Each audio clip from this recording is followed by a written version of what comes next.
Hi. I've been inspired this week to do a bunch of blogs about leadership. And this one is about getting to know your values.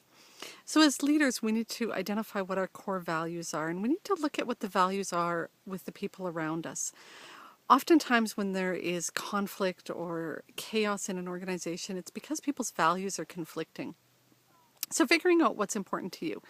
So one of my core values is family. And I always make sure that that comes out strong in what I do and in the work I do. But in an organization, someone who values family often gets pushed aside. You know, if your kids are sick or you don't want to go on a trip because of your kids, you have to be really aware of that that's something when someone says, "Can you do this?" and they shudder and say no, recognize that you might be stepping on their values. Another one of my core values is lifelong learning.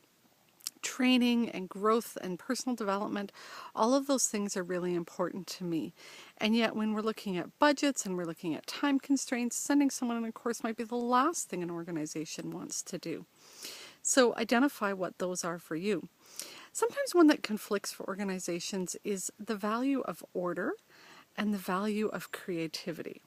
So if somebody wants things in order and put together and they really want to see things happen, that whole process of just throwing it all out there, having a conversation, trying different things, really grates on them. So you might see two people really struggling in an organization with two very different values. Look at what the values are, name them, identify them, talk about them with everyone.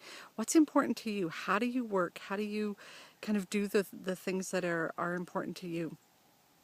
And have conversations when we're in conflict with our values. Take some time, look on my website. There's a great worksheet that lists about 50 different values. Circle your top 5. Have everyone in your organization circle their top 5, and then look at the matches and look at the differences. Might really point you in a great direction about why you're doing some of the work you're doing or struggling with some of the things that you're struggling with. So identify your values, both your own and your organization's.